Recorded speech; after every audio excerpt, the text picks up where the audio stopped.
welcome to Cleveland FC.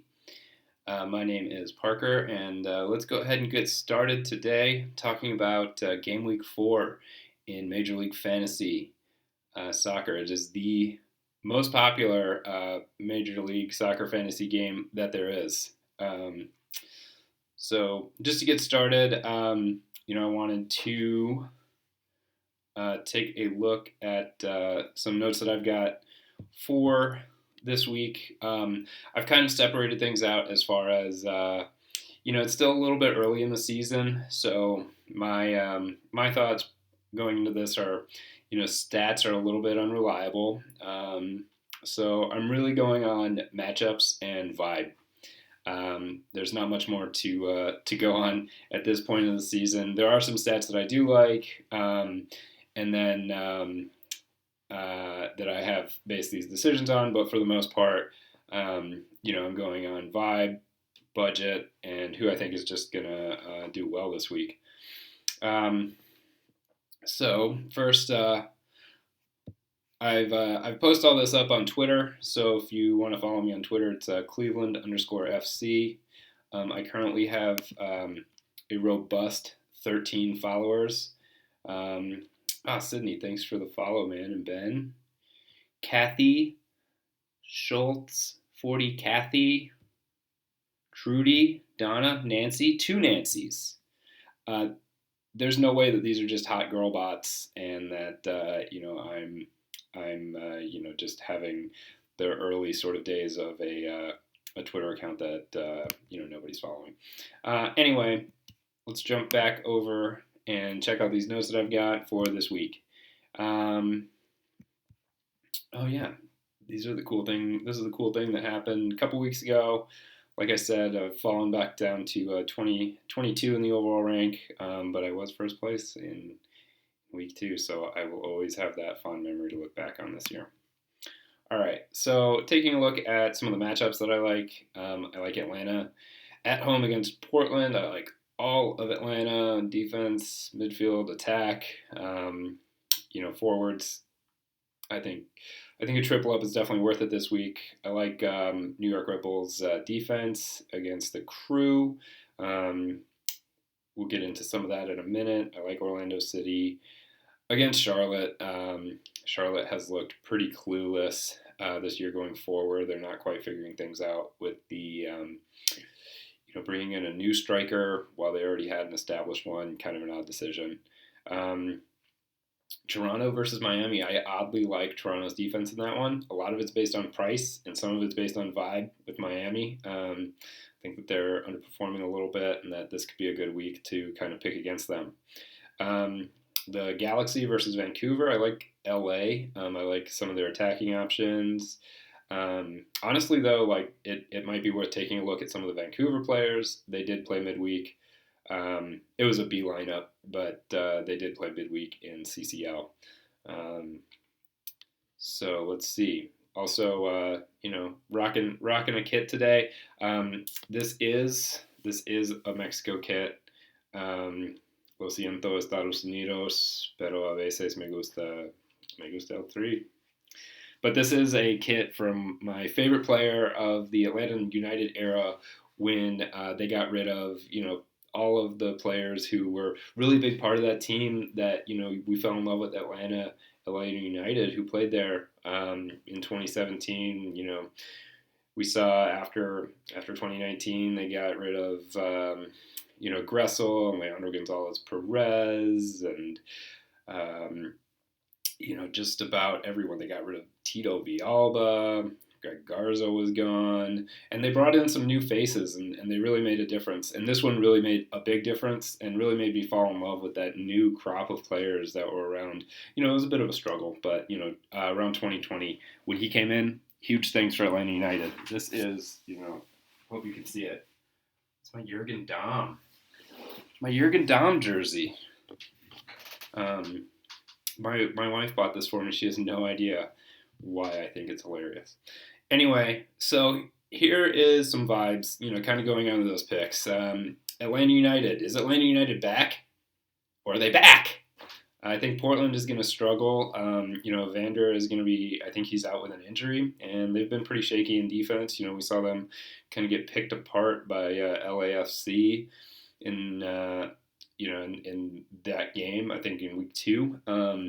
I do think that one thing about this that'll be interesting is that, Atlanta really was successful against Charlotte because they took advantage of Charlotte coming out and trying to press and trying to run with them, and the Five Stars really punished them for it. Um, I don't know that Portland is going to do that. I think that they'll sit back, but they have a shaky defense. If Atlanta scores first, Portland's going to have to try to fight their way back into the game, and that could open some things up for Atlanta. I think Atlanta, they've definitely got every chance in the world to get an early goal against Portland, but that is kind of what you're going to be hinging some of the decisions that you're making as far as, if you think Atlanta's going to have a big game, and even if you want to captain Almada. As far as the defense, Guzan is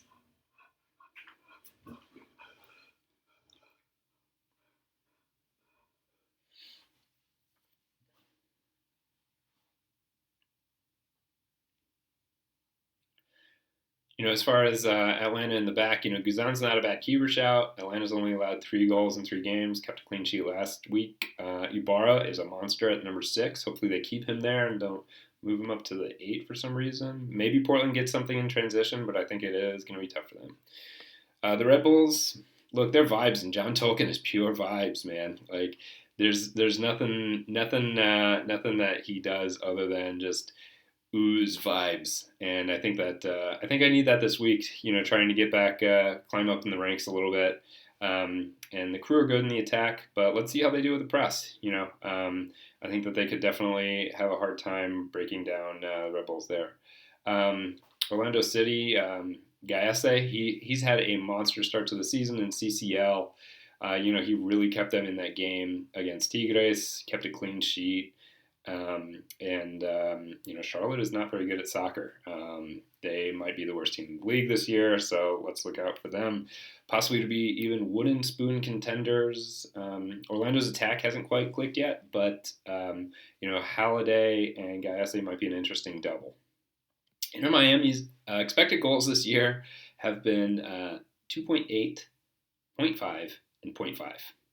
Toronto is old, and they are slow. But I think that kind of might work for them against Miami. And Rusliera and Sean Johnston are only 6.2 million. So, might be an interesting choice for them this week. I'm not quite sure. It'll be interesting to see how Toronto's attack goes. I think that if Insigne gets a start, it might be worth taking a look at him too.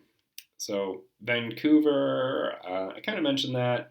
LA's got good attackers, and Vancouver's not very great defensively. All right, so getting into our positional options. Halliday, I think, is a great pick from Orlando. Brooks Lennon from Atlanta. I think he's pretty much always a solid option at home, and John Tolkien, give me the vibes. New England versus Nashville. These are two teams that frequently have attackers that are defenders that folks want to look at. But this game, it kind of has a 1-1 or a 0-0 kind of feel to it. I think that there's going to be some rough weather around New England, so kind of pick your poison there. If you think that there's not going to be much that happens, go with that. Maybe pick out a defender. I think that Zimmerman is a target on set pieces, and Bai is basically a winger. So, at home, I think Bai is a good option. This game just seems like it's got goal, set piece, and then something random where, I don't know, Neil Buck scores. Who knows? Chicago versus Cincinnati. The defense for the Natty has been good, but they're away. Maybe take a look at Miazga or Barreal.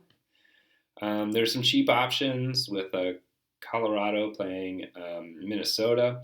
I like Rosenberry or Abubakar from Colorado, but I don't know if I trust them to keep a clean sheet. I'm not sure. In this New York City and DCU game, I am not sure what to make of DCU yet. Are they actually kind of getting this attack together? Did they just kind of get a little bit fortunate against Toronto at the end of that game? Um, but I do like New York. I like them at home in their terrible stadium, and Thiago Martins or Kufre, I think, are decent picks for defense. Getting into the midfield, taking a look at kind of your premium options price wise, the one that I am 100% going with and was the first name on my team sheet this week is Thiago Almada. He's got 10 key passes on the season, 21 shot creating actions, 5 goal creating actions, 2 goals, 2 assists in 2 games. So he's, got the returns and bonus point magnet also. Next, kind of ordered by matchup and or vibe. I like Ricky Puig for LA against Vancouver. I think that's just a great matchup at home for LA, and he's definitely a player to look at. Gazdag, I'm not sure. Like they have played a lot of games. Philly has to start the year. They've had to travel a lot. They went to Miami, and they were okay against Miami, but they did manage to score. They kind of misfired a bit, and I'm not sure that I want to go with him on the road in Canada, where you've got extra travel, going through customs, all that stuff. Insigne, I think if he starts, might be a good option. Miami, the vibes, man. I don't get the vibe that they are legit this year, or at least this stage of the season. We'll see how they go. La Jolla, Luciano Acosta, the Jewel. Do you really want to not have him on your team and he's playing Chicago? What is that going to be like watching him? What feelings will you have watching him? You're gonna hate it. You're gonna think it's just gonna be so much dread. You're gonna think that he's gonna score. Your fantasy season will be ruined, and your life will be over. And that's what will absolutely happen. You know, nothing else to say there. Harley's Hill, Charlie Hill for New England. He's got a good floor. He always gets 5-6 points, even if he doesn't get a goal or an assist. Um, but I think that this game in New England might be a mess. I might stay away this week. Espinoza is on the road against St. Louis, and St. Louis's defense has been pretty spotty. But once again, you're taking an attacker on the road, and we'll see what happens there. But I just don't love that matchup for San Jose. But then again, I have no idea still what to make of St. Louis. Are they the best expansion team in MLS history? Trademark, or are they on a hot streak? Are they just getting a good run, a lot of energy, putting it together that way? Mukhtar, see my comments about Harley's heel, but somehow Nashville has fewer weapons for him to rely on, but he might get something out of that. Zayla Ryan, I don't love that matchup again against Red Bull. I think that New York is going to press, and I think that they might struggle. The crew might struggle getting stuff going forward. DeRussi, I don't know. Playing Houston, it's kind of a tough matchup. Ben Olsen, he does not like goals. And I think he's going to set up his team that way. I think that he knows that Austin's going to attack, and he's going to set his team up to counter, and he's going to try to bobble him up. Going back to kind of your sub premium mids, kind of in the 8 range. Lovin is at home, and I am in Lovin with him. Yes, he's 8. He gets like 10 points a game. Get him. Hector Herrera, I actually do like. I think that this is kind of a punt, maybe a differential. I don't know, but he pulls all the strings for Houston. Kind of that deeper playmaker role, but I do think that Houston is better than Violette, so that gives them a bit of an edge. Perea with NYCFC is at home against a bad defense. Is he going to get something going? I don't know, but it's a decent shout, I think. And then Stroud is in St. Louis with a good matchup. I think that he's at 6 now, and yeah, at the worst, you stick him on the bench and run a switcheroo with him. Owen Wolf is 5.6. I think he's worth looking at for a punt. I don't know. I don't know that you're gonna rely on him to do anything other than maybe get a goal, but that's a good price for a player that likes to get forward and has shown that he's pretty attacking so far this year.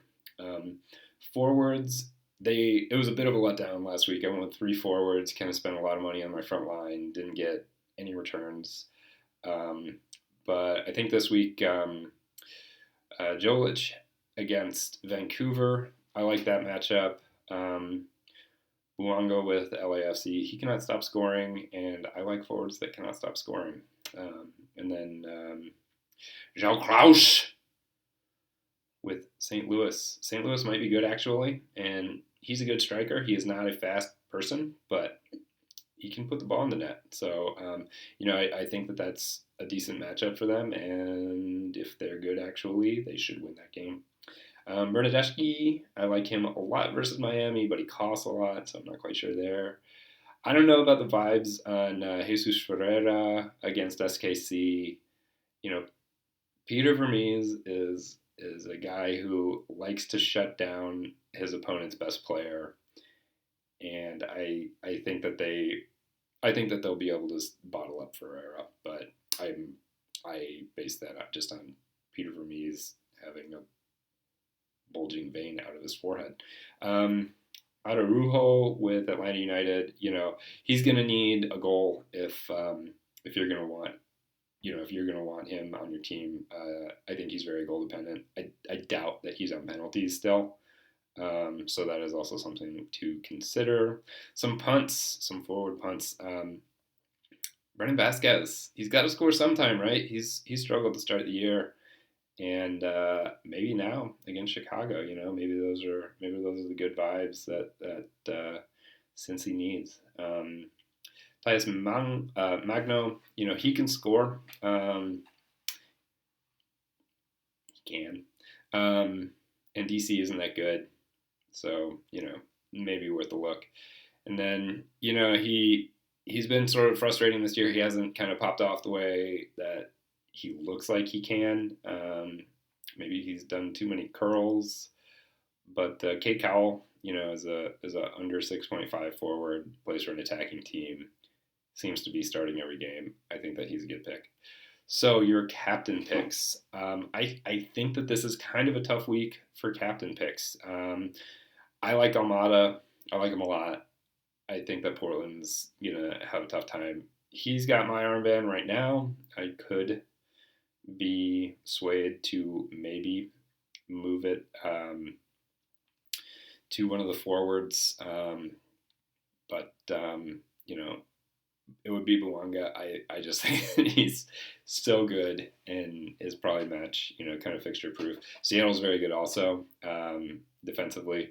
So, that's just that's kind of where that hesitation comes from. If you're going with some of these other forward options or midfield options, I would take a look maybe at Insigne at home. Once again, I don't like that game for Miami. I think that they'll struggle there.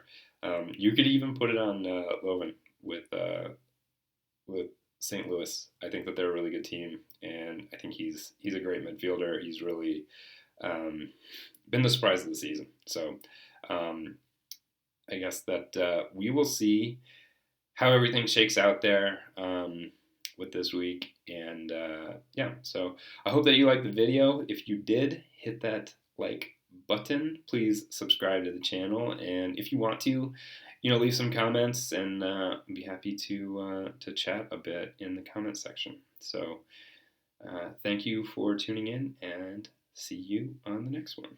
Bye.